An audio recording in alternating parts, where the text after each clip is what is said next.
Assalamualaikum warahmatullahi wabarakatuh dan selamat pagi. Hari ini kita akan sambung dengan chapter yang ketiga bagi security troubleshooting and solution. Kali ini kita akan melihat kepada common problem dan juga solution untuk keselamatan. So, untuk security problem ataupun masalah-masalah yang melibatkan keselamatan boleh diagihkan kepada beberapa isu seperti perkakasan, perisian ataupun isu-isu rangkaian ataupun ketiga-tiganya sekali pada masa-masa tertentu, dan ini adalah antara carta-carta yang berkaitan dengan masalah-masalah atau dan juga dalam penyelesaian bagi permasalahan yang biasa. So, kita tengok beberapa contoh dekat sini. Kita tengok contoh yang pertama adalah berkaitan dengan wireless network yang menggunakan teknologi WEP, Wireless Encryption Protocol. So, ini ada kaitan dengan masalah yang berkaitan dengan hacker, di mana ianya menggunakan hacking tools ataupun alat bantu pencerobohan, di mana ianya digunakan untuk crack encryption yang bermain dengan teknologi jenis WEP. So, seperti kita ketahui ataupun kalau awak belum ketahui untuk wireless kita ada 3 teknik encryption, 3 jenis encryption. Antaranya adalah WEP, WPA dan juga WPA2. So, currently yang paling baik adalah WPA2. So, WEP ni tak berapa secure lah untuk wireless. Jadi, sekiranya berlaku sebarang pencerobohan oleh orang-orang yang ataupun oleh user-user yang dia tak mempunyai pengetahuan untuk mengguna pakai kita punya rangkaian tanpa wayar, anda kena upgrade teknologi encryption tu daripada WEP, ambil yang paling baik sekali adalah WPA. Kemudian dalam wireless punya interface, dia ada bahagian MAC address filtering. Seperti anda sedia, kalau awak ketahui setiap device kita ni tak kira lah telefon ke, printer ke, monitor,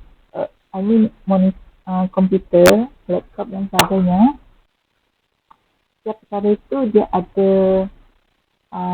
MAC address masing-masing. MAC address ni maksudnya IP address, physical IP address. So, physical address. So, kalau kita nak tengok macam mana, kalau nak tengok saya bagi contoh. Untuk PC, kalau nak tengok dekat mana dia punya physical address atau IP address,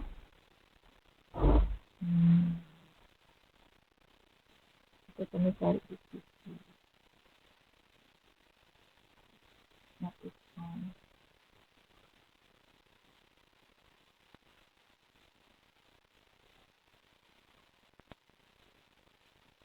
Okay, right click. Lepas tu kita ada, kita pilih CMD.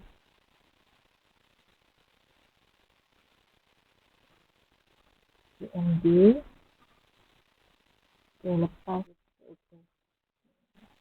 IP config all. Okay, pergi IP config all. IP config plus all. Okay, dekat situ awak cari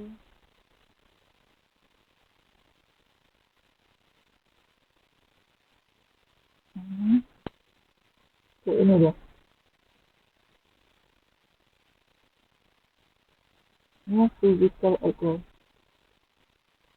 untuk wireless. Ini dia. Wireless LAN, ini dia punya physical address. Kalau untuk wireless LAN local area connection, ini dia punya physical address.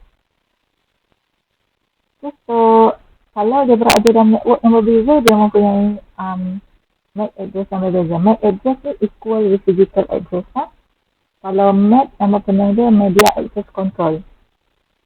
So, kalau you IP config that's all, dia dah bawah physical address. So, setiap network yang dia masuk, dia akan mempunyai physical address yang berbeza. Tetapi bila dia masuk dalam network tu sekali lagi, dia tetap mempunyai physical address yang sama. Cuma kalau dia tiga network yang berbeza tu, so network ni lain physical address tu, tapi dah ditetapkan. Dia fix pergi sini fix, pergi sini fix. So kalau ada pencerobohan dan dia punya physical address ataupun MAC address diketahui, dia boleh filter dia punya MAC address, physical address pada dia punya sistem wireless untuk mengekang kemasukan dia next time ke dalam awak punya network.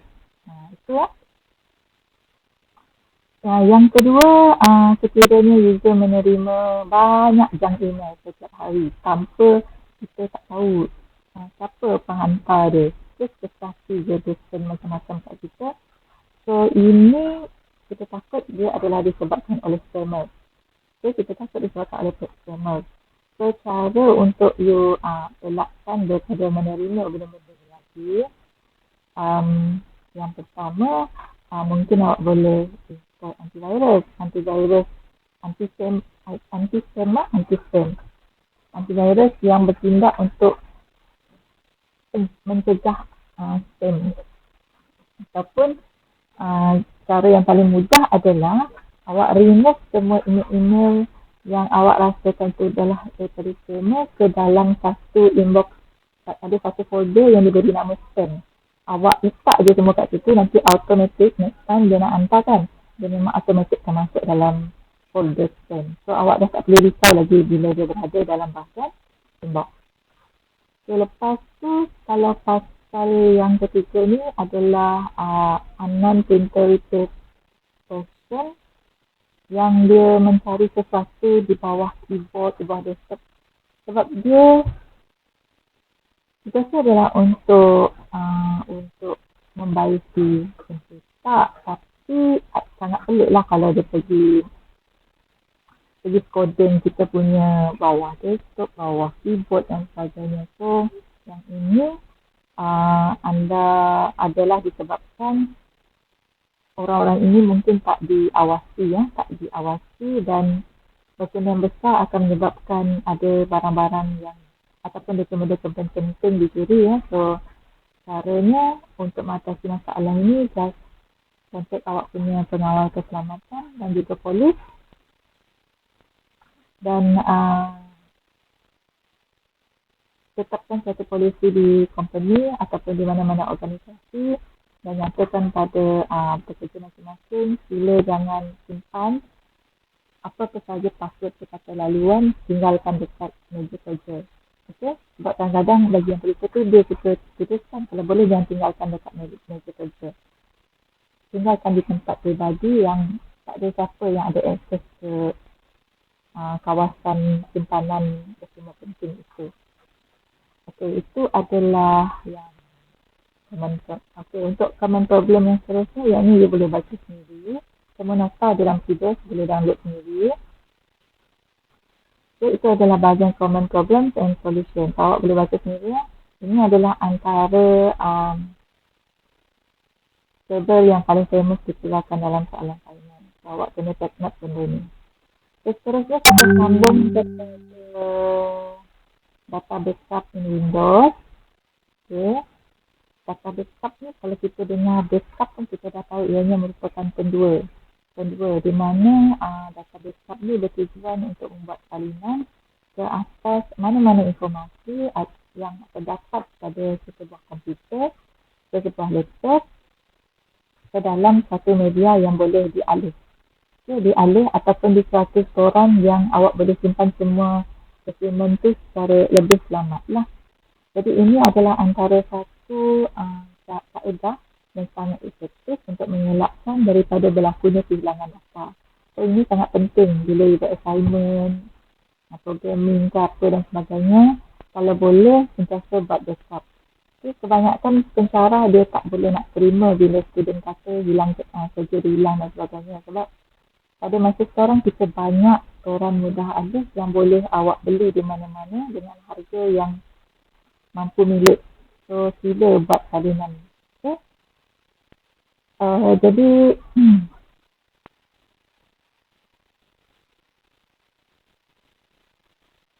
ini adalah antara beberapa perkara yang kita perlu consider. Okay, yang kita perlu consider bila you buat data backup. Yang pertama adalah frekuensi, kasus storage, security dan juga validation. So, untuk frekuensi, backup ni dia boleh ambil masa yang sangat lama dan kalau boleh awak boleh buat backup tu, full backup tu secara bulanan ataupun secara mingguan, ataupun dia boleh buat backup tu separuh, special backup. Maksudnya bila you dah buat backup sebelum ni and then you nak buat backup lagi kan, tak perlulah buat full backup. Backup sebelum ni dah ada, jadi kalau you rasa you nak buat backup yang baru untuk perubahan yang berlaku dalam komputer awak boleh setkan backup itu dalam bentuk special backup. So, untuk storage, biasanya kita punya storage kalau awak bijak, awak boleh tambah dari segi keselamatan seperti password ke apa pada awak punya storage lah, supaya adanya tak dapat diakses oleh yang tak mempunyai validation untuk akses kepada you punya file yang you backup tu. Okay, so yang ni yang kita jatuh ke bahagian security. Awak perlu protect dia menggunakan password. Lepas tu validation, sentiasa validate backup tu supaya dia sentiasa berada dalam data integrity lah. Okay. Ada 4 perkara yang you perlu consider. Dan ini adalah jenis-jenis backup. Full or normal, incremental, differential, daily, copy. Ini you boleh tengok sendiri dan ini juga antara topik-topik yang sangat menarik yang selalu ada dalam you punya soalan finance. Okay, lepas tu Malaysia Software Protection Program. Yang ini ianya bermain dengan malware. Malware adalah nama pendek bagi Malaysia Software yang diinstal ke dalam komputer tanpa permission daripada user. So, mungkin awak ada klik something and then dia terinstall sendiri dalam awak punya komputer tanpa awak sedari. So, yang ini yang perlu awak hati-hati. Terutama sekali yang suka pergi ke laman web yang dirasakan tidak selamat. So, untuk mengelakkan daripada berlakunya perkara sedemikian, anda boleh install satu software yang dinamakan sebagai antivirus. Sekarang ni antivirus dia boleh jaga juga awak punya komputer daripada spyware, malware, adware dan sebagainya kan. Jadi awak boleh carilah antivirus, anti-spyware, anti-adware dan sebagainya untuk mengelakkan daripada berlakunya malware ini. Malware ni adalah merupakan satu program yang jatuh di bawah kategori phishing. Phishing maksudnya dia mencuri data awak secara senyap. Okay, so ini adalah beberapa software yang you boleh gunakan untuk menjaga komputer awak daripada malicious software. Okay, yang ni you boleh tengok sendiri. Lepas tu financial file update. Okay, yang ini kita sudah maklum bahawa mungkin setiap hari ada saja virus baru yang didevelop, yang dibangunkan oleh certain user. Jadi bila ada update tu daripada antivirus minta you update, so update lah sebab dia nak update dia punya data tentang virus-virus yang sedia ada. So bila you clean you punya komputer, sekarang dia boleh tangkap virus yang baru itu dan cleankan dia daripada komputer awak. So ini mesti sentiasa berada dalam keadaan yang up to date ya. Antivirus awak mestilah sentiasa berada dalam up to date. So yang ini biasanya virus signature ni diberikan dalam bentuk file yang menggunakan format DSC. Okay, so bila dia update, you just click update saja, tak perlu nak cancel sebab tugas dia adalah untuk update list virus yang ada dalam you punya antivirus. So, itu sangat penting. Okay, ini adalah step bagaimana you nak buat update signature. Okay, ini you boleh tengok sendiri. Dia ada 6 step. Okay, ini adalah contoh. Dan untuk sebagai penutup, saya akan tunjuk macam mana you nak buat data backup ya. Sekali awak just pergi sini and then you pergi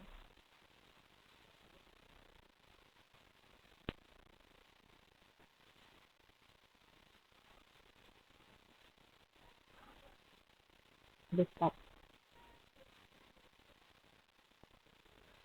Okay, pergi kat backup, lepas tu go to backup and restore. Awak akan sampai ke sini. Actually, you boleh juga pergi kepada control panel, dan dalam control panel tu dia ada bahagian backup and restore. You boleh pergi kat situ.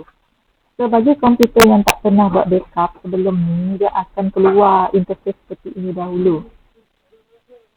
So, you boleh klik pada setup backup.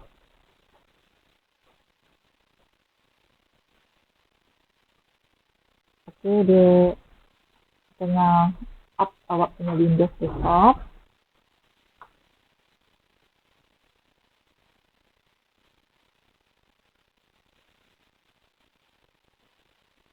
Okay, sistem dia memang macam ni. So, kena bersabarlah ha.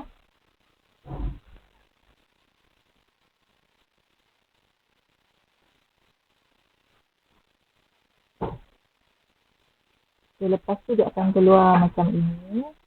Di mana dia akan minta awak nak backup tu kat mana. So, recommended adalah awak buat backup tu pada external hard drive. Pendas tu, apa tu dan sebagainya. Kalau tak ada, awak boleh letak dekat mana-mana partition yang ada yang you rasa selamat.